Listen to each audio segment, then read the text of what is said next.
నమస్తే BCN news కి స్వాగతం. నా పేరు నీలిమ. ముందుగా ముఖ్యాంశాలు.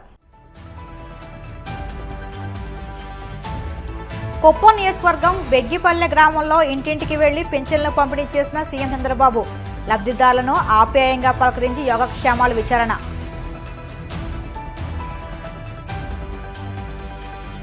కూటమి ప్రభుత్వంలోని వైద్య ఆరోగ్య రంగంపై జగన్ అబద్ధాలు వల్లిస్తూ నిత్యం విషం చిమ్ముతున్నారు. మండిపడ్డ మంత్రి సత్యకుమార్ యాదవ్. హిందువుల ప్రాణాలతో చెలగాటమాడేందుకు తిరుమల లడ్డులో ప్రాణాంతక రసాయనాలు కలిపారు. టీటీడీ చైర్మన్ బీఆర్ నాయుడు సంచలన ఆరోపణలు. దేవుడిని అడ్డుపెట్టుకుని రాజకీయంగా లబ్ధి పొందాలని చేసిన కుట్రను ల్యాబ్ రిపోర్టులు భగ్నం చేశాయి. విమర్శలు గుప్పించిన మాజీ మంత్రి అంబటి రాంబాబు. ముఖ్యమంత్రి చంద్రబాబు తన సొంత నియోజకవర్గం కుప్పంలో 2 రోజు పర్యటనలో భాగంగా ప్రజలతో మమేకమయ్యారు. బెగ్గిపల్లె గ్రామంలో ఎన్టీఆర్ భరోసా పింఛన్ల పంపిణీ కార్యక్రమంలో ఆయన పాల్గొన్నారు. ఈ సందర్భంగా లబ్ధిదారుల ఇళ్ల వద్దకే స్వయంగా వెళ్లి వారిని ఆప్యాయంగా పలకరించారు. గ్రామంలో ఇంటింటికి తిరుగుతూ ప్రభుత్వం అందిస్తున్న సంక్షేమ పథకాలు సక్రమంగా అందుతున్నాయా లేదా అని లబ్ధిదారులను అడిగి తెలుసుకున్నారు. వారి యోగక్షేమాలను విచారించి ఏవైనా సమస్యలుంటే తన దృష్టికి తీసుకురావాలని సూచించారు. ఈ పర్యటనలో భాగంగా ముఖ్యమంత్రి 3 లబ్ధిదారులకు తన చేతుల మీదుగా పింఛన్లు అందించారు. ఈరోజు మీరు చూస్తే 5555 సూపర్ సైకిల్స్, అదే ఈ సైకిల్. ఇంత మునుపు గిన్నిస్ రికార్డ్ 3757 మాత్రం 24 గంటల్లో సైకిల్ ఇచ్చి పంపిణీ చేసి గిన్నిస్ రికార్డు క్రియేట్ చేస్తే ఈసారి 5555 సైకిళ్ళని ఈ కుప్పంలో పంపిణీ చేసి ఒక చరిత్ర క్రియేట్ చేశాం. ఇది మీ అందరి సహకారం. ఈరోజు నేను ఒక గిన్నీస్ రికార్డు వచ్చిందని కాదు, రాబోయే రోజుల్లో దీనివల్ల ఎన్ని లాభాలు ఉంటాయో అధ్యయనం చేసుకోవాల్సిన అవసరం ఉంది. ఒక నూతనమైన చరిత్రకు ఈ కుప్పం నుంచే శ్రీకారం చుట్టాం. అందరూ రెన్యూబుల్ ఎనర్జీ మాట్లాడుతున్నారు, గ్రీన్ ఎనర్జీ మాట్లాడుతున్నారు, కానీ దాన్ని చూపించే క్షేత్రంగా కుప్పాన్ని తయారు చేసి ఈరోజు ఒక గిన్నీస్ రికార్డుకు కూడా శ్రీకారం చుట్టామంటే అది ఇక్కడుండే ప్రజానీకం యొక్క గొప్పతనం. దాని పేరు కూడా సూపర్ సైకిల్ పెట్టాం. సైకిల్ ఎక్కితే ఎంత స్పీడ్ కావాలంటే అంత స్పీడ్ పెంచచ్చు. రెండోది, తొక్కాలనుకుంటే తొక్కచ్చు, లేకపోతే ఎలక్ట్రిసిటీ రన్ చేయాలంటే దాన్ని గేరు మార్చేసి యాక్సిలరేటర్ కానీ పెంచుకుంటూ పోతే సుఖంగా వెళ్ళిపోవచ్చు. దీనివల్ల అనేక లాభాలున్నాయి, మీరందరూ గుర్తుపెట్టుకోవాలి. దీనివల్ల మీరు ఒక్కసారి చూస్తే మనకు ఎక్కడికి పోవాలన్నా 45, 50, 60 కిలోమీటర్ల వరకు ఈజీగా వెళ్ళిపోయే పరిస్థితి వస్తుంది. రెండోది, ₹1 ఒక్కసారి సైకిల్ కొంటే ఇంకా ₹1 ఖర్చు లేదు. అంతా కూడా మీ ఇంటి పైన ఉత్పత్తి అయ్యే కరెంటుతోనే మీ సైకిల్ ఛార్జ్ చేసుకుంటే ₹1 ఖర్చు లేకుండా నేరుగా బస్సు అయితే బస్ స్టాండ్లో దిగుతుంది, కానీ సైకిల్ అయితే మీరు చూశారు నేరుగా స్టేజ్ దగ్గరికి వచ్చేసారు. కారు అయితే అక్కడ దిగాలి. మీరు అనుకున్న ఇంట్లోకి వెళ్ళిపోవచ్చు, మీ ఇంట్లోకి రావచ్చు. దొడ్డిదారులైనా పర్వాలేదు, చిన్న చిన్న దారులైనా పర్వాలేదు, ఎక్కడికైనా దూసకెళ్ళేది ఈ సైకిల్, అదే సూపర్ సైకిల్. నేను అందుకే పదే చెప్తున్నా, మళ్ళీ ఎమ్మెల్యే కావాలన్నా మళ్ళీ మరో జన్మ ఉన్నా ఈ కుప్పంలోనే పుట్టాలని మరొక్కసారి కోరుకుంటూ మీ అందరికీ నమస్కారాలు. జై హింద్, జై హింద్, జై హింద్. మాజీ సీఎం జగన్ రాష్ట్రాన్ని పట్టిపీడించిన కరోనా వైరస్ అని మంత్రి సత్యకుమార్ యాదవ్ అన్నారు.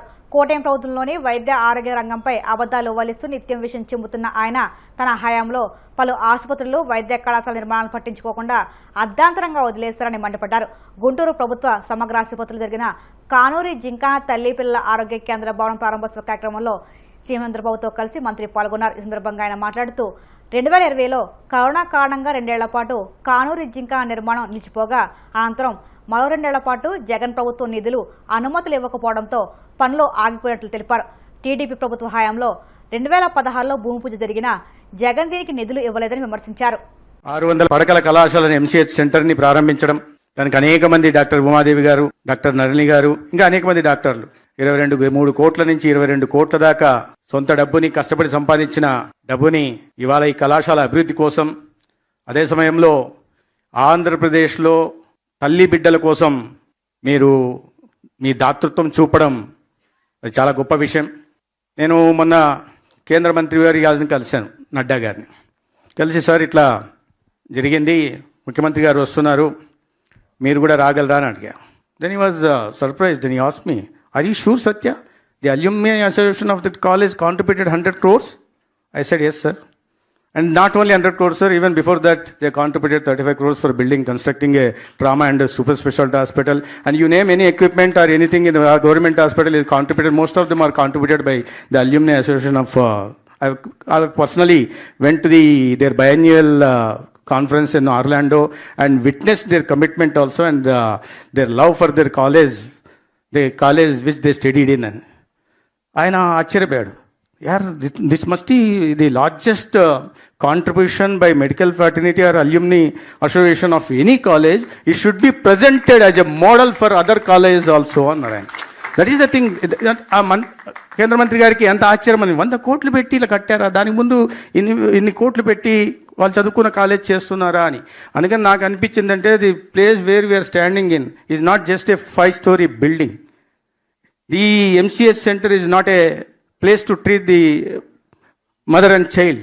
I feel it is a monument standing as an icon of commitment of the old students for the betterment of the institution they are studied in. For I think you strongly feel because of this institution, you feel that your lives have been shaped, your lives are shaped and also bought a national and universal fame to you all, making us all proud. అందరికీ మాకు గర్వకారణం. మీరు దేశ విదేశాలకు వెళ్ళి ఇంత కష్టపడి అక్కడ మీకు గుర్తింపు తెచ్చుకొని మళ్ళీ వెనక్కి వచ్చి, it also shows reflects the spirit of giving back to the society. అంత దూరం వెళ్ళిపోయిన తర్వాత ఆ కుటుంబాల గురించి వాటి గురించి కాకుండా మనం చదువుకున్న కాలేజీలో బ్యాక్ హోమ్ ఇంతమంది పేషెంట్స్ ఉన్నారు, వీళ్ళ అభివృద్ధి కోసం పనిచేయాలి, వారి ప్రజారోగ్యాన్ని కాపాడాలనే ఆలోచన మాత్రం చాలా అద్భుతమైన ఆలోచన. అందుకనే ఆ మాట వింటూనే కేంద్ర మంత్రి గారు కూడా it should be a role model for others అని చెప్పారు. అందుకనే అల్యూమిని అసోసియేషన్ మనం ఇక్కడే కాదు, నేను వచ్చినప్పుడు జిమ్ఖానా, ఆర్లాండో వచ్చినప్పుడు జిమ్ఖానా, తర్వాత ఆర్ఎంఖానా, ఎస్ఎంఖానా కూడా ఉన్నాయి. అక్కడ కూడా చాలామంది alumni association, not at the scale of Gymkhana. Tirumala శ్రీవారి లడ్డూ ప్రసాదంలో ప్రాణాంతక రసాయనాలు కలిపారని హిందువుల ప్రాణాలతో చెలగాటమాడేందుకు గత వైసీపీ ప్రభుత్వం పథకం ప్రకారమే ఈ కుట్రకు పాల్పడిందని టీటీడీ చైర్మన్ బీఆర్ నాయుడు సంచలన ఆరోపణలు చేశారు. స్పెషల్ సిట్ దాఖలు చేసిన ఫైనల్ ఛార్జ్షీట్తో ఈ బండారం బట్టబయలేదని, ఇది స్లో పాయిజన్ ఇచ్చి హిందువులను హతమార్చే ప్రయత్నమేనని ఆయన తీవ్రస్థాయిలో ధ్వజమెత్తారు. కల్తీ నెయ్యితో లడ్డూలు తయారు చేసి మహాపాపానికి ఒడిగట్టిన జగన్, వైసీపీ నేతలు హిందూ సమాజానికి తక్షణమే క్షమాపణ చెప్పాలని ఆయన డిమాండ్ చేశారు. ప్రతి చోట వాళ్ళు ఇచ్చినటువంటి ఎఫ్ఐఆర్ కాపీ రిపోర్ట్లో, సిట్ రిపోర్ట్ ఏదైతే ఛార్జ్షీట్ వేసిందో ఆ రిపోర్ట్లో క్లియర్గా ఉంది ఇది 100% కల్తీ నెయ్యి అని. అందులో అనిమల్ ఫ్యాట్ లేదు అని బుకాయిస్తున్నారు. వాళ్ళు ఏదో త్యాగాలు యజ్ఞాలు చేసి సమరాలు చేసుకుంటున్నారు. వాళ్ళందరూ కూడా ఈరోజు హిందూ సమాజానికి బేషరత్తుగా జగన్మోహన్ రెడ్డితో సహా వాళ్ళు ఎవరైతే ఉన్నారో వాళ్ళ గ్యాంగ్, డకాయిట్ గ్యాంగ్, గజ దొంగలు ఎవరైతే ఉన్నారో వాళ్ళందరూ కూడా క్షమాపణ చెప్పాలి జాతికి, హిందూ జాతికి అని చెప్పి నేను టీటీడీ తరఫున డిమాండ్ చేస్తున్నా. ఎంతో మంది హిందూ దేవుళ్ళని, హిందూ భక్తుల్ని కించపరిచే విధంగా ఈరోజు గత 5 ఏళ్లలో హిందువుల మీద దాడి కూడా జరిగింది. దానికి అనుగుణంగా అందులో ఒక భాగం కల్తీ నెయ్యి. ఈ కల్తీ నెయ్యి ఏదైతే ఉందో డే 1 నుంచి అవన్నీ కూడా మొత్తం వైలేషన్. టెండర్ ఇచ్చినప్పటి నుంచి మీ దగ్గర ఉండొచ్చు చార్జ్ షీట్లో. టెండర్లో ఏమి ఇచ్చారు? అన్ని వైలేషన్స్. నామ్స్ ఏదైతే ఉండాలో టీటీడీ రూల్స్ అండ్ రెగ్యులేషన్స్ ప్రకారం అవన్నీ కూడా చేంజ్ చేసి పడేశారు. ఎందుకు చేశారు? ఎవరికి లబ్ధి చేకూర్చాలనే ఉద్దేశంతో ఇవన్నీ చేశారో ప్రజలందరూ గమనిస్తున్నారు. అందులో ఉన్నటువంటి ఎవరో ఒకళ్ళిద్దరు వ్యక్తులకి లాభం చేకూర్చే విధంగా ఆ యొక్క నిబంధనలు ఏవైతే ఉన్నాయో అవన్నీ కూడా చేంజ్ చేయటం జరిగింది. ఇది సిగ్గుచేటు. మళ్ళీ సామర్థ్యం లేని డైరీ ఏదైతే ఉన్నాయో వాళ్ళకి ఈ ఆర్డర్స్ ఇవ్వటం, సుమారు 60 లక్షల కిలోలు వాళ్ళ దగ్గర నుంచి కొనటం, సుమారు 250 కోట్ల రూపాయలు విలువైనటువంటి ఈ నెయ్యిని కొన్నారు. అది గతంలో ఎన్డీడీబీ వాళ్ళు టెస్ట్ చేస్తే దాంట్లో యానిమల్ ఫ్యాట్ ఉందని నిర్ధారించి వాళ్ళు ల్యాబ్ రిపోర్ట్ ఇవ్వటం జరిగింది. ఆ రిపోర్ట్ బేసిస్ చేసుకొని ముఖ్యమంత్రి కానీ ఉప ముఖ్యమంత్రి కానీ కొంతమంది సాధువులు కానీ వాళ్ళందరూ కూడా దీని మీద స్పందించటం జరిగింది. ఆంధ్రప్రదేశ్ రాజకీయ చరిత్రలో భగవంతుడిని అడ్డుపెట్టుకుని చేసిన భారీ కుట్ర బయటపడిందని కలియుగ ప్రత్యక్ష దైవమైన శ్రీ వెంకటేశ్వర స్వామి వారిని అడ్డుపెట్టుకుని రాజకీయంగా లబ్ధి పొందాలని, ప్రతిపక్షం మీద బురద జల్లాలని చేసిన కుట్రను ల్యాబ్ రిపోర్టులు భగ్నం చేశాయని మాజీ మంత్రి అంబటి రాంబాబు పేర్కొన్నారు. అబద్దాల పునాదుల మీద అసత్యాలు పోగు చేసి జగన్ మీద, వైసీపీ మీద బురద జల్లాలని చేసిన కుట్ర పటాపంచలేదన్నారు. దేశంలో కేంద్ర ప్రభుత్వ ఆధీనంలో నడుస్తున్న ప్రతిష్టాత్మకమైన సంస్థల నివేదికల ద్వారా ఈ కుట్రలు భగ్నమై నిజం బయటకు వచ్చిందన్నారు. దీన్ని చూసి భరించలేక చంద్రబాబు కూటమి ప్రభుత్వం ఇంకా దుష్ప్రచారం చేస్తుందని ఆక్షేపించారు. ఏ రకమైనటువంటి ఆధారాలు లేకోకుండా, సమాచారం లేకోకుండా ముఖ్యమంత్రి స్థానంలో ఉన్నటువంటి ఒక సీనియర్ మోస్ట్ పొలిటీషియన్, అనుభవజ్ఞుడని చెప్పుకోబడుతున్నటువంటి పొలిటీషియన్ అధికారంలోకి వచ్చి జూన్ 4 అధికారంలోకి వస్తే సెప్టెంబర్లో ఆరోపణ చేశాడు. జగన్మోహన్ రెడ్డి గారి మీద, వైఎస్ఆర్ కాంగ్రెస్ పార్టీ మీద బురద జల్లేయాలనేటువంటి ఉద్దేశంతో చేశాడు. ఆ రోజునే అందరూ ఖండించారు, విఘ్నైన వారు అందరూ ఖండించారు. ఆధారాలు లేకుండా ఎలా చెప్తాడు ఒక ముఖ్యమంత్రి? ఒక ముఖ్యమంత్రిని ఏం చేయాలి? ఒక విషయాన్ని బహిర్గతం చేయాలి అంటే, ఒకరి మీద ఆరోపణలు చేయాలి అంటే, పొలిటికల్ గడ్జి తీర్చుకోవాలి అంటే వేరే వేరే విషయాలు చేయొచ్చు. కానీ శ్రీ శ్రీ శ్రీ శ్రీ వెంకటేశ్వర స్వామి ప్రతిష్టకు భంగం కలిగే విధంగా, హిందూ ధర్మానికి భంగం కలిగే విధంగా, ప్రపంచంలోనే హిందువులకు అత్యంత పవిత్రుడుగా భావిస్తున్నటువంటి శ్రీ శ్రీ శ్రీ వెంకటేశ్వర స్వామి ప్రసాదంలో పంది కొవ్వు కలిసింది, పశువుల కొవ్వు కలిసింది అని ఆరోపణ చేయటాన్ని నిజంగా సహించరానటువంటి ఆరోపణ, ఆధారాలు లేకుండా. ఆ రోజుకు ఆధారాలు లేవు, ఇవాళకి లేవు.